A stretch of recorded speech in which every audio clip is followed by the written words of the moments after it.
this video, we are going to explain the internal organization of 2M by 8 dynamic memory chip organized in the form of 4K by 4K array.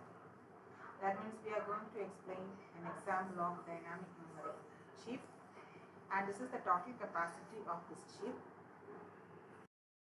and how we are going to organize the chip as 4K by 4K array. That is an array of memory cells. 4K rows will be there, that is 4 kilobyte rows will be there, 4 kilobyte columns will be there. So from the figure, from the input organization, as we discussed, 2M by 8 memory cells are there. So from this part we will get how many address lines are required for this memory chip, and this will give you how many data lines are needed for this chip.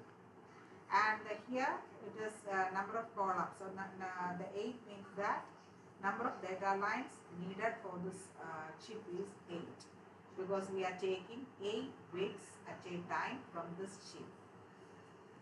So if you are performing reading or writing, at a time we can access 8 bits. If you want to write, 8 bits can be, we can write 8 bits inside the chip. That is, if reading or writing we are performed, 8 bits can be accessed at a time. So that is the meaning of this one. So 8 data lines will be there. And from this part, what is 2M? 2M is equal to 2 into 1M. 1M is equal to 2 to the power 20. This 2, it's a power of 2, it's a power of 2 to the power 1. So total, if we are taking the powers, 2 to the power 1 plus 2 to the power 20, that is equal to 21. Total 21 address lines are required here. So keep it in mind, if you want to design this memory chip, 8 data lines will be there and 21 address lines will be there. So now we can see how this memory chip is organized as 4K by 4K array. So first we have to consider, or first we have to find how many cells will be there in 2M by 8 memory organization. So here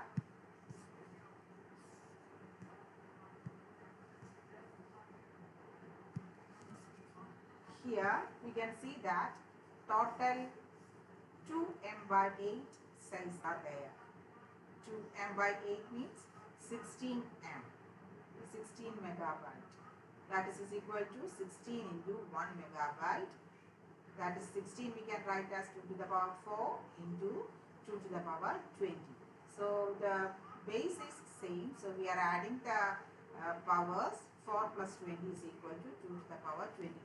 So this much number of cells will be there in this memory chip, and in order to access 2M, as I said, total number of address bits needed here is the 2M will give you how many data lines, how many address lines are needed. So 2M is equal to 2 into 1M. So this 2 can be written as 2 to the power 1 into the 1M means 2 to the power 20. So we are adding 20 plus 1, that is equal to 2 to the power 21. So 21 bits are needed for representing the address. So how we are going to organize the cell? This much memory we are organizing as 4K by 4K array, which is given in the question. So what is the meaning of 4K? So this 4K by 4K array means that we have to consider an array which contains 4 kilobyte, that is that much number of rows are there, and 4 kilobyte, that much number of columns are there. So that is the meaning of 4K by 4K array. So what is the meaning of 4K? 4K is equal to, we know that 1 kilobyte is equal to 1024. 4 into 1024 is equal to 4096. So this much rows will be there and 4K columns are there. That is 4096 columns are there. So you just imagine a square matrix which contains 4096 rows and 4096 columns. So now we have 4096 rows are there. So in the in the case of specifying the address, first we are going to specify the row address. Since 4096 rows are there, we can see that 4096 is equal to 2 to the power 12. So how many bits are needed to specify any one of the row from total 4096 rows? Only we want 12 rows. 12 rows are needed. 12 bits are needed to specify any one of the 4096 rows. And after specifying the rows, our next task is we have to specify the column. Each row, each row, that is each cells in the row has or each row has 4096 cells, or that much of columns are there, because we specified an array which is the size of 4096 by 4096 cells. It is the array size, that is equal to total 4096 cells are there in each row. So what we are going to do is we are dividing the entire rows, that is 4096 rows, as a group of 8. So if you are dividing this one, divide 4096 divided by 8, we will get 512 groups. So you just imagine a memory cell. So this is the figure. You just imagine the memory cell which contains 4096 rows are there, 4096 columns are there. And in order to specify the 4096 rows, we need 12 bits. That is 4096 is equal to 2 to the power 12. So 12 bits are needed to specify any one of the row. Then the column. How we are arranging the column? Total 4096 columns are there. We are grouping that column as a group of 8 bits. So total 512 such groups will be there. Each of the group contains 8 bits. So we are arranging the column as a group of 8 bits. So total 512 bits will be there. So if we want to specify any particular group, we need 9 bits. That is 512 is equal to 2 to the power 9. So 9 bits are required to specify any group. And now we can see how this dynamic memory chip works. So actually this is our memory, 4096 4K by 4K memory. We know how we are arranging the memory. 4096 rows are there, 4096 columns are there. Each 4096 column we are just grouping as a bits of 8. So total 512 such groups will be there. Our first aim is, we know that total 21.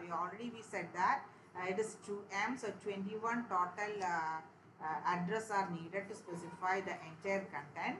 So first what we are going to do is, first of all we are going to specify the row address. We are going to specify the row address and 12 bits are needed to specify the row. Then 9 bits are used to specify any particular group of 8. Then, how we are going to specify the row and column address? In order to reduce the total number of address lines, we are multiplexing the address.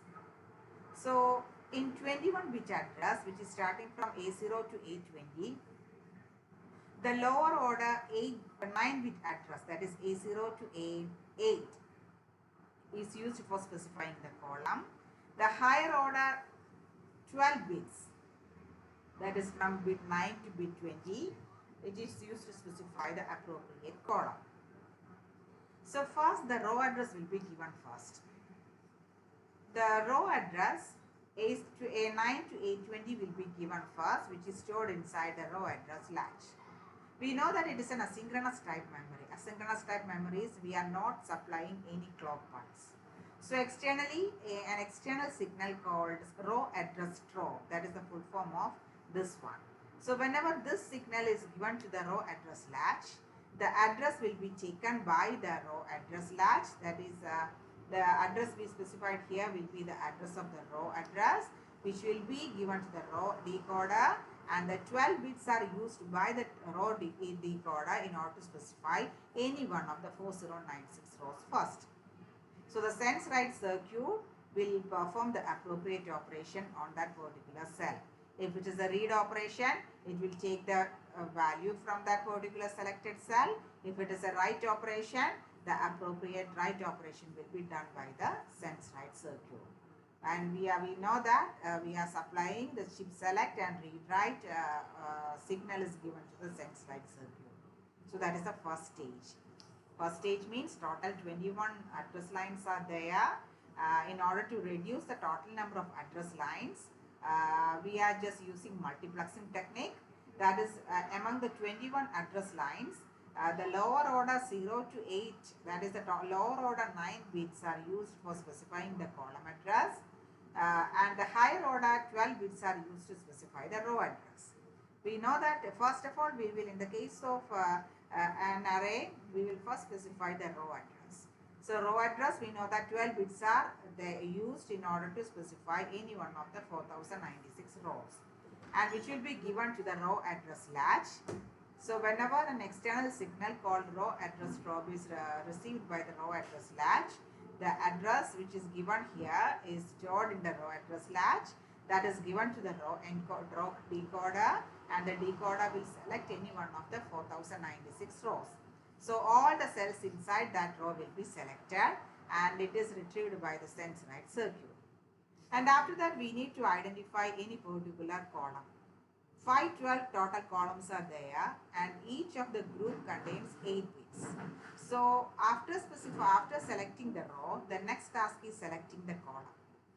So the same lower order A0 to A8 bits are used to specify the column, and which is given to the column address latch, which is activated by the external synchronous signal, which is called column address drop. So whenever this signal is received by the latch, it will send the column address to the column decoder. The column decoder will give that value to the sense write circuit, and which will activate any particular column value. So that will select the appropriate column. And based on the operation, that is reading or writing, in the case of reading, the output will be read, that is the selected group of 8 bits will be given as output through D0 to D7. In the case of read operation, in the case of write operation, the bits which is given in D0 to D7 will be taken, and that value will be stored in the selected group. And this is how a dynamic memory chip works.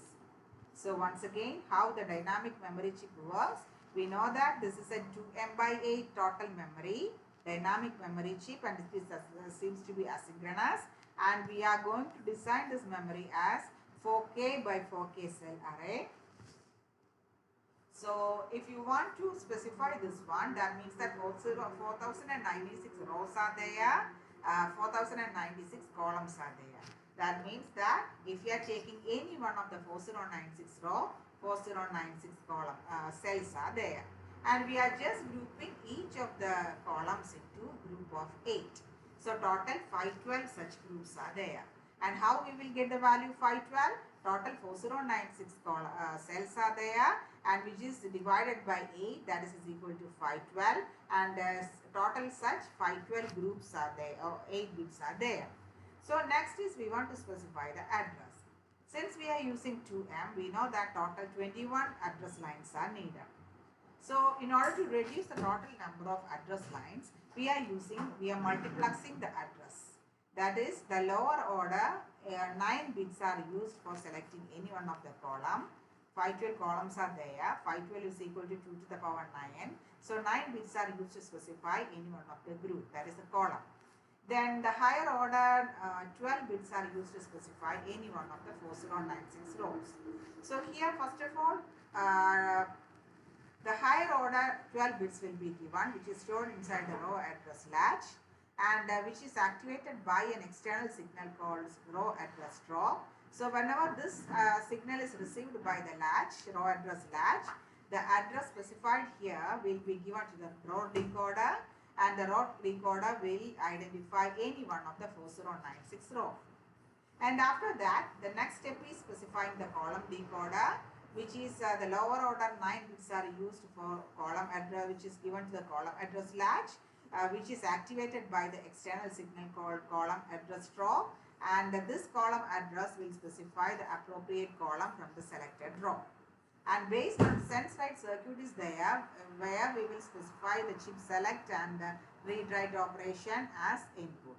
And if you are performing a read operation, the selected group will be outputted through D0 to D7 data lines. If we are doing write operation, the data lines we need to write will be given through D0 to D7, and to the selected group these bits will be written. And this is a dynamic memory chip. So its explanation is here. So one point is that since we are using dynamic asynchronous dynamic memory, DRAM is asynchronous like DRAM is used. Here capacitors are used for storing the bit information, and we know that once a row decoder is, we specified that first of all we are specifying the row address through row address latch, so which will activate all the cells in the selected row. That is, a refreshing is actually done, which will refresh all the cells, that is all the capacitors in that particular row. And other point is that we want to refresh all the cells, that is each cell inside the memory should be refreshed. For that a refreshing circuitry is needed, which will refresh all the cells inside this memory chip, because capacitors will begin to discharge after a certain time, that is 10 nanoseconds. It will reduce its, that is, it will begin its discharge.